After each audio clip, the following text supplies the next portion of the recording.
हाय नमस्ते, स्वागत है आपका इस वीडियो में। आज आपका 13 जून और आज के इंपॉर्टेंट न्यूज़ को चेक करेंगे। उसी के साथ साथ अगर आप इस चैनल पर नए हैं तो लाइक शेयर सब्सक्राइब जरूर कर दीजिएगा। और जो है कल का आपने देखा है, ये 7 दिन आपने देखा होगा, मैंने भी देखा। It was very very terrible. और आज का जो न्यूज़ डे है वो भी बहुत स्लो है, जैसे आपको देखने को मिलेगा। नियर अबाउट 37 इंपॉर्टेंट हेडलाइंस है। एंड और एक इंटरेस्टिंग चीज़ मैंने कल देखा, which is like life is so fickle, ठीक है। और कल एक्चुअली मैं बातचीत कर रहा था तो वहाँ पे एक चीज़ मतलब मैं आपके साथ शेयर करना चाहता हूँ कि एक होता है कि आप जैसे अपने लाइफ में प्रोग्रेस कर रहे हैं। I don't know what age you are at, but ये मेरा खुद का पर्सनल एक्सपीरियंस है। मतलब ओवरऑल अगर आप देखोगे, we all have to die, right? We were born and we were born to die.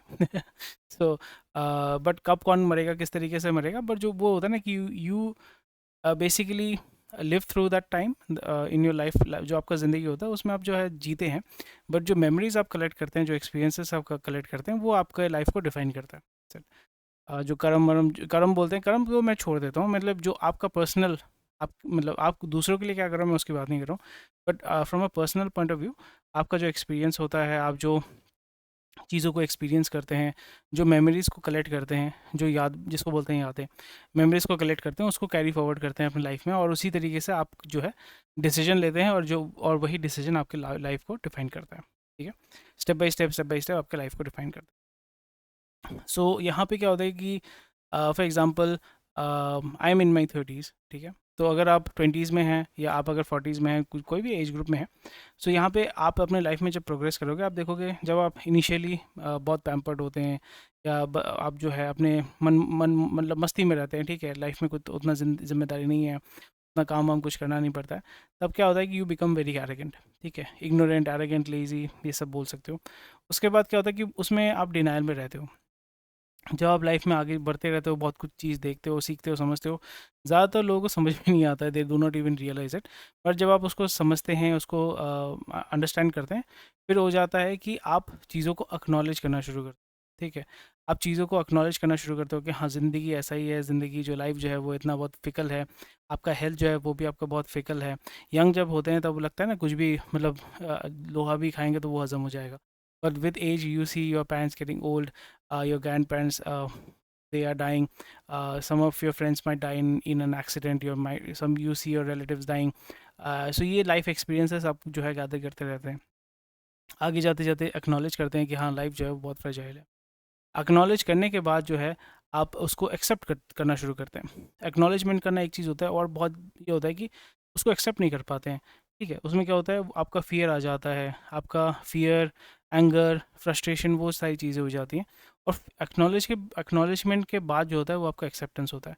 Acceptance के बाद यानी आप एक्सेप्ट कर लेते हो कि हाँ, मैं मरने वाला हूँ, मेरे जो माँ बाप है वो भी मरने वाले हैं, मेरे अगर बच्चे होते हैं वो भी मरने वाले हैं, अगर मैंने किसी कुत्ते को पाला है वो भी मरने वाला है। एंड वो जब लाइफ एक्सपीरियंसेस आप जीना शुरू करते हैं ना, एक्सेप्टेंस आने के बाद, then you feel very relaxed, आप बहुत शांत हो जाते हो। जैसे आप देखोगे ना, जो मच्योर आदमी है, ठीक है, मच्योर आदमी है, उसके साथ आप बातचीत कर रहे हो, ठीक है, सुलझ आपको लग रहा है वो सुलझा हुआ है, वो सुलझा हुआ नहीं है, उसने एक्सेप्ट कर लिया लाइफ को। He is not reacting to each and everything in going on in his life. तो यहाँ पे अगर आपको शांत रहना है, आपको रिलैक्स रहना है, बिकॉज आप जितना शांत रहोगे आपका बॉडी उतना स्टेबल रहेगा, आपका बॉडी जितना स्टेबल रहेगा वो उतना अच्छा परफॉर्म करेगा, उतना लॉन्ग लास्ट करेगा। किसी भी गाड़ी को अगर आप फुल थ्रॉटल में चलाते हैं तो गाड़ी तो जल्दी ख़राब होगा, बट अगर गाड़ी को आप आराम से चलाओगे ना तो लास्टिंग ज़्यादा करता है। तो बॉडी के साथ भी ऐसा ही है, लाइफ के साथ भी ऐसा ही है। तो ये मेरा एक्सपीरियंस था, मैं आपके साथ सोच रहा था कि शेयर करूँगा। और यहाँ पे वही हो जाता है कि मतलब the way that you accept करने के बाद वो हो जाता है कि फिर आप ब्लिसफुली रह सकते हो। आई वोंट से हैप्पीली रहोगे या लाइफ में एकदम कंप्लीट पीस आ जाएगा, ऐसा कुछ नहीं होता है। बट आप ब्लिसफुल रहोगे, मतलब आपको पता होगा कि भाई हाँ ठीक है, मैं गिर गया था, मुझे थोड़ा चोट लगा है, दवाई खाऊंगा, रेस्ट करूंगा, ठीक हो जाऊंगा। बट उसी को लेकर अगर आप सोचते रहेंगे मुझे क्यों चोट लगा, मुझे ये नहीं करना चाहिए था, मुझे वो नहीं करना चाहिए था, तो फिर वो अपना ब्रेन जूस आप उसमें ज़्यादा लगाओगे, आप ज़्यादा हाइपर हो गए, आपका ओवरऑल जो क्वालिटी ऑफ लाइफ है वो रिड्यूस। तो ये हमें समझना पड़ेगा। एटलीस्ट ये मुझे एक्सेप्टेंस, फर्स्ट तो था डिनाइल, फिर एक्नॉलेजमेंट, फिर acceptance. Acceptance is the most brutal part, if I might से। ब्रूटल पार्ट इसलिए है, आपको बोरिंग लग रहा होगा तो आप स्किप कर लीजिएगा। ब्रूटल पार्ट मुझे इसलिए लगा बिकॉज एक्सेप्टेंस में क्या होता है कि you have to let go. Acceptance वाले पार्ट में क्या होता है, you have to let go, as in you do not own anything, nothing is under your control. और ह्यूमन जो होता है, जो we as human we try to control everything, each and everything. वो हमारा ईगो आ जाता है, हमारा जो ईगो ही बोल सकते हो, ईगो आ जाता है। ईगो उसको बोलता है नहीं ये मेरा है, ये मेरा है। सो वो इसलिए आप देखोगे, सिंपल ऐसा एग्जांपल है, अगर आपका गाड़ी है, नया गाड़ी हो पुराना गाड़ी, डजेंट रियली मैटर, थोड़ा सा स्क्रैच लग गया आपको, एकदम मतलब आप मतलब मर्डर कर दोगे, ठीक है, खून कर दोगे। बट अभी जब आप एक्सेप्टेंस लेवल पे आ जाओगे, अरे भाई गाड़ी में लगेगा, ठुकेगा, पैसा है, रिपेयर कर लूँगा। अगर गाड़ी एकदम ख़त्म ही हो जाता है, तो अगर पैसा होगा, if I am able to, I am healthy and if I am safe and if I am making money, दूसरा गाड़ी खरीद लेंगे। इसलिए आप देखो, ये मैंने कुछ पहले लाइफ एक्सपीरियंस मैंने देखा था कि बहुत सारे वेडिंग्स में कवर करता, एक्चुअली मैं वेडिंग फोटोग्राफी करता था। सो वहाँ पे ऐसा एक सिचुएशन हुआ था where I was doing stupid stuff, ठीक है, and a gentleman came and basically हमें शांत करवाया। तो मैं उनका नेचर सुन देख के ना, मैं बहुत तंग, मतलब आई वाज शॉक्ड, इसलिए भाई इतना शांत कैसा आदमी रहता है। फिर अभी इस पॉइंट में जाकर समझ में आता है कि वो आदमी जो है सुलझा हुआ है, मैच्योर्ड है। सो ये सारी चीज़ें होती हैं। एनीवे, तो यहाँ पे हमें कल एक न्यूज़ में देख रहा था कि इंडस्ट्रीज संजय कपूर, जो आपके सोना कॉमस्टार के आई थिंक डायरेक्टर थे, and he was the husband of Karisma Kapoor, एंड उनका जो है हार्ट अटैक हो गया। सुबह उन्होंने शायद से ट्वीट किया था कि भाई एयर इंडिया का जो फ़्लाइट है, ही यू नो इस शोक जो है वो उन्होंने बताया था कि हाँ ये बहुत ट्रेजिडी हुआ है। द सेम डे पोलो खेलते हुए he died after having an heart attack. So life is very very difficult. तो इसमें यही मैं कवर करना चाहता था। बाकी तो इसमें कुछ फाइनेंशियल न्यूज़ एक्चुअली कुछ है नहीं, but still I just wanted to share little bit about this. और 6 मिनट 7 मिनट हो भी गया, चलिए कोई बात नहीं है। Shares of OMC fall, upstream oil companies gain on crude rebound. तो आपने देखा है कि इसराइल और ईरान के बीच में आपका युद्ध शुरू हो चुका है। वो आपका मतलब शॉर्ट टर्म ही आपका युद्ध होगा, उसमें लार्ज स्केल वॉर आपका मिडल ईस्ट में अभी नहीं होने वाला है। और आपको हमेशा समझना पड़ेगा कि मिडल ईस्ट जो है वो पहले भी कभी स्टेबल नहीं था, अभी भी स्टेबल नहीं है, और फ्यूचर में भी स्टेबल नहीं रहेगा। रीज़न बिकॉज अगर मिडल ईस्ट आपका स्टेबल होता है, that is a very big challenge for US का जो हेजेमनी है उसके लिए बहुत बड़ा चैलेंज है। बिकॉज आपको समझना पड़ेगा, मिडल ईस्ट अगर बहुत शांत हो जाता है, या मिडल ईस्ट में, I am not talking about a specific country that is Saudi, Bahrain, Kuwait Qatar, these are very very small countries. But सबसे लार्जेस्ट कंट्री है आपका सऊदी, उसके बाद ईरान है, इजिप्ट भी आप बोल सकते हो कि Afro Afro middle eastern country के अंदर आता है। सो उसमें आपको ये समझना पड़ेगा कि उस जगह पे अगर आपका स्टेबिलिटी आ जाता है, if there is fair amount of stability there, तो फिर वहाँ पे ऑयल के प्राइसेस जो है, ओपेक बहुत ज़्यादा उसको कंट्रोल करेगा, उसको मैनेज करेगा।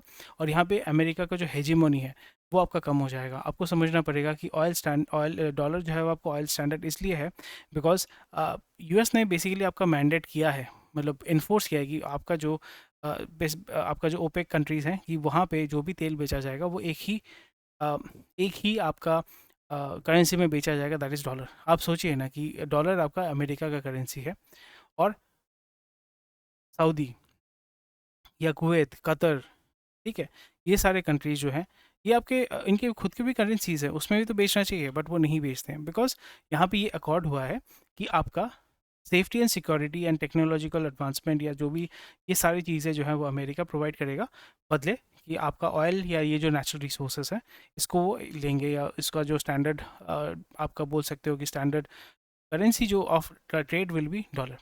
सो मोर और less it is kind of a pseudo, if I might say pseudo colonization, कि हम जो है हमारा डोमिनेशन हमेशा इस जगह पे रहेगा। इसके वजह से ग्लोबल जितने भी सारे दूसरे कंट्रीज़ हैं जिनका रिक्वायरमेंट, अगर स्पेसिफिकली देखें, रिक्वायरमेंट है सबको, एनर्जी की रिक्वायरमेंट है। इस जगह में सबसे बड़ा कंज्यूमर है अमेरिका, उसके बाद है चाइना, उसके बाद है इंडिया। सो इंडिया या बड़े बड़े कंट्रीज जिनका एनर्जी रिक्वायरमेंट बहुत ज़्यादा है, दे नीड ऑयल, राइट, या फ्यूल चाहिए, उसको सऊदी से लेना पड़ता है, इराक से लेना पड़ता है, डॉलर में परचेज़ करना पड़ता है। और इस जगह पे अमेरिका जो है अपना नकल जो है वो पकड़ के रखता है। सो ये सारी चीज़ें देखने को मिल रही है, और ओएमसी का शेयर फॉल कर रहा है, इससे कोई बड़ी बात नहीं है। These companies are making a hell lot of money, and although आपने देखा होगा कि 70 रुपीज़ फॉल कर गया था क्रूड, फिर भी इन्होंने पैसा कम नहीं किया, या जिस रेट पे आपको बेच रहे हैं 105 रुपये, 104 रुपये पेट्रोल, दिल्ली या एनसीआर रीजन में आपका 10 रुपये कम होगा। रेट तो सस्ते में नहीं कर रहे, वहाँ पे उन्होंने जितना भी लॉस हुआ था, या जितना भी उनका सो कोट एंड कोट लॉस हुआ था, वो पैसा उठा रहे हैं। सो इसमें ऐसा कोई दिक्कत नहीं होती है। सेंटिमेंट आपका डेफिनेटली ये होगा कि अभी क्योंकि वॉर हो रहा है वहाँ पे, ट्रांसपोर्टेशन या रिस्क या इंश्योरेंस का वैल्यू आपका बढ़ जाएगा, आउटपुट कम हो जाएगा, बट डायरेक्टली इस तरीके का कोई इम्पैक्ट तो होने वाला नहीं है। यहाँ पे इसराइल और आपका ईरान के बीच में दूसरे कंट्रीज़ हैं, मोस्ट प्रोबेबली आपका जॉर्डन है। हाँ, यहाँ पे अगर हम देखते हैं तो यहाँ पे आपका इसराइल है, यहाँ पे आपका ईरान कहाँ पे है, ईरान कहाँ पे, ईरान यहाँ पे है। तो इसराइल क्रॉस करके मतलब इराक, जॉर्डन, जॉर्डन को क्रॉस करके, इराक को क्रॉस करके वो ईरान को हिट कर रहा है। ठीक है, तो आप सोचिए कि इस तरीके से यहाँ पे ज्योग्राफिकल डिस्टेंस भी बहुत ज़्यादा है। सीरिया तो ठीक है, सीरिया तो अभी ख़त्म हो चुका है। ये आपका बोल सकते हो कि रेबल्स के हाथ में आ चुका है। बशर अल असाद जो है वो भाग गया है। इराक भी ख़त्म है। ठीक है, जॉर्डन अभी रूलर के अंडर में है। सऊदी अरेबिया जैसे आप देख रहे हैं, it is one of the largest country in middle east. Iran is one of the largest country in middle east. उसके बाद इराक आ जाता है, सीरिया आ जाता है। सब कोई और रिच कंट्रीज़ हैं यहाँ पे। बहरीन जो ये इतना छोटा सा आपका बोल सकते हो आइलैंड है, छोटा सा आइलैंड है। यूनाइटेड अरब एमिरेट्स इतना सा है। मस्कट भी बहुत छोटा है। ओमान जो है, Oman, Muscat is also, Muscat का सॉरी, मस्कट तो ओमान का कैपिटल है, सॉरी।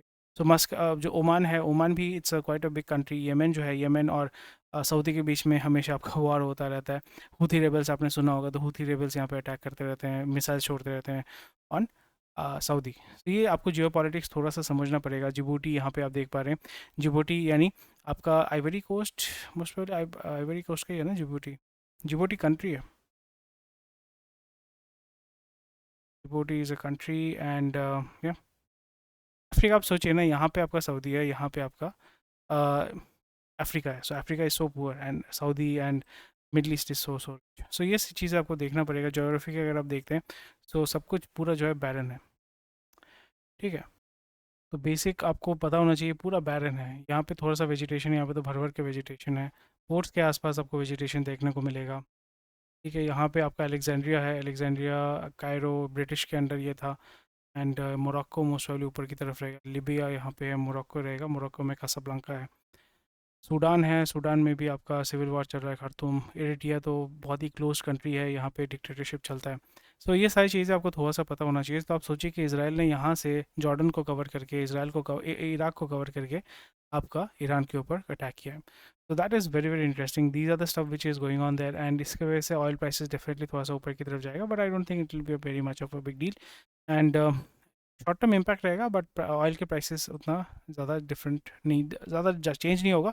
और गवर्नमेंट भी प्रेशर कर रखेगा ओएमसी के ऊपर, प्राइमरी पीएसयू वाले ओएमसीज के ऊपर, कि भाई तेल का प्राइसेस जो है वो आपका सेल प्राइस, क्योंकि पैसा तो आपने कमाया है, अभी उसको ऑफसेट करो।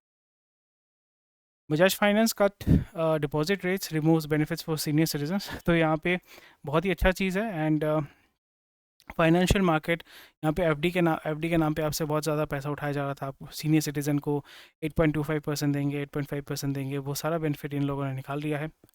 मैं स्पेसिफिकली बजाज फाइनेंस की बात नहीं कर रहा हूँ। बहुत सारे बंधन बैंक या बाकी जो बैंक है वो जो दे रहे थे, वो आस्ते आस्ते उसको रिवोक करेंगे, because loan has become very very cheap. So यहाँ पे जैसे मैंने पहले भी कहा था, मुझे यहाँ पे जो देखने को मिल रहा है कि प्राइवेट क्रेडिट कंजम्पशन को अभी बढ़ावा दिया जाएगा, उस पर ज़्यादा फोकस दिया जाएगा। फिनटेक पे ज़्यादा फोकस दिया फिनटेक इस जगह पे इस चीज़ को लेवरेज कर रहा है।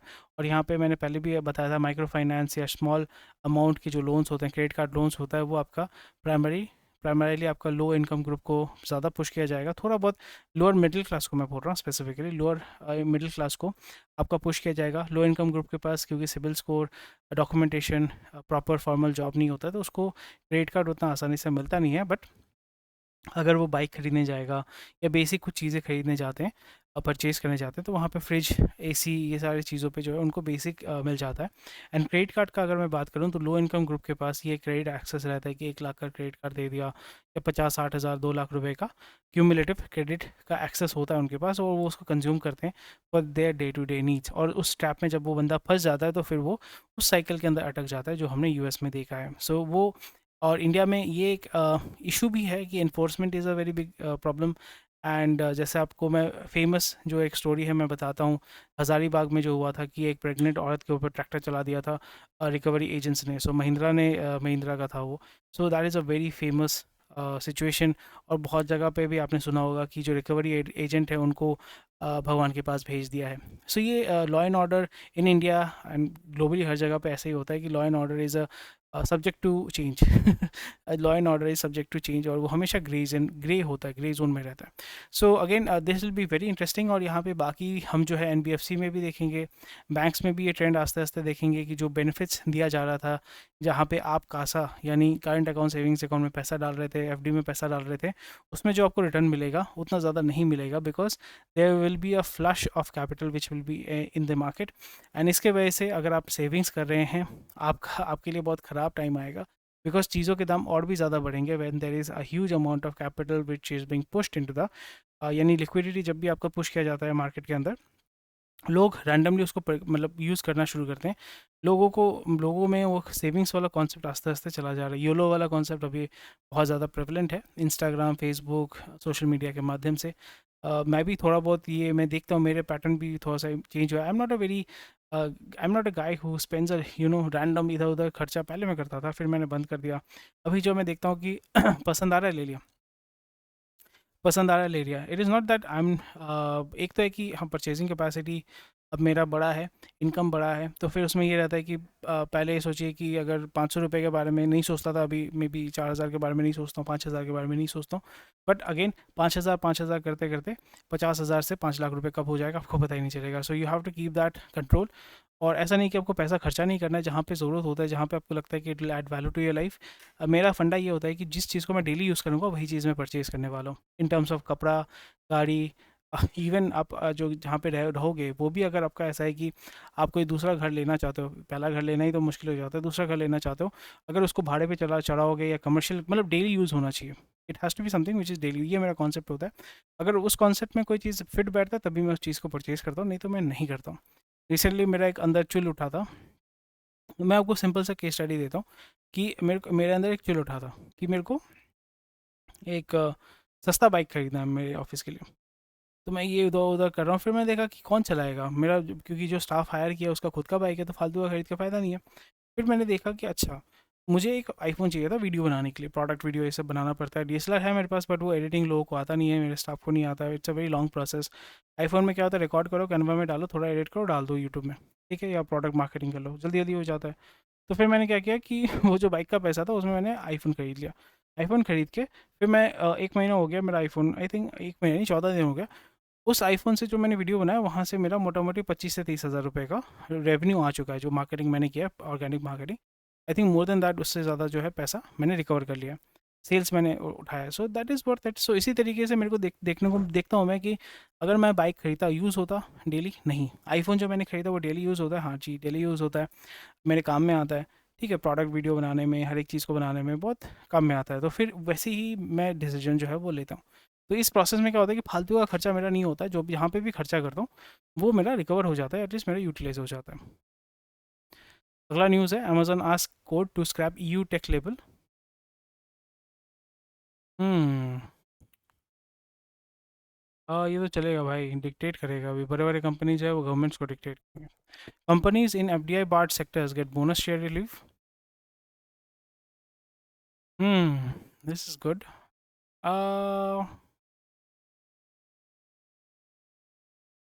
एडवांटेज ये होगा कि और भी ज़्यादा इन्वेस्टर आएंगे आएंगे वहाँ पे, पैसा लगाएंगे, लॉन्ग टर्म के लिए पैसा लगा के रखेंगे। ग्रो ने अपना पीएटी ट्रिपल किया है, विच इज़ ह्यूज। पैसा उठाया, अभी वो आईपीओ में जाएंगे, बट वही होता है ना कि मार्केट प्लेस है, बेसिकली ब्रोकर है। ब्रोकर के साथ एएमसी भी है, खुद का म्यूचुअल फंड भी है, तो पूरा कंप्लीट आपका सेटअप है फाइनेंशियल सर्विसेज, यानी एएमसी के साथ साथ आपका स्टॉक इन्वेस्टमेंट, ये सारी चीज़ें कर रही हैं। I think they are slowly and gradually are going to, definitely IPO में तो जाएंगी, वहाँ पे उसको ब्रेक चाहिए, इन्वेस्टर को आपका जो है आपका एग्जिट चाहिए होता है। सो वो तो डेफिनेटली वो उसके लिए काम कर ही रहे हैं।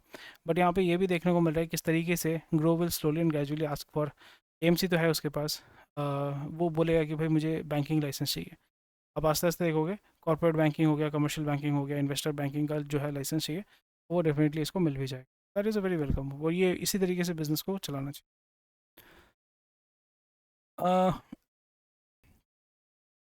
प्रॉक्टर गैम्बल के हाइजीन हेल्थ जो सीएफओ हैं, एक्सपेक्टेड है, एक्सपेक्ट कर रहे हैं, बट होगा कि नहीं होगा, that needs to be seen. PhonePe sales share of MapmyIndia parent worth ₹486 crore in bulk deal, good for them. News है, रिलायंस ने आपका एशियन पेंट का जो स्टॉक है वो आपका म्यूचुअल फंड को ही बेचा है। जब रिटेल के पास आया नहीं है तो स्टॉक उतना गिरेगा नहीं। डिस्काउंट में शायद से बेचा होगा तो उसमें डेफिनेटली थोड़ा सा गिरेगा। Indexes fall 1% as best Asia shimmers, इसके बारे में हमने ऑलरेडी बात करके रखा हुआ है, basic stuff. Low risk account holders can bank but KYC by June and. अच्छा, तो केवाईसी करना ही चाहिए। तो है ओसवाल पम्प्स आउट।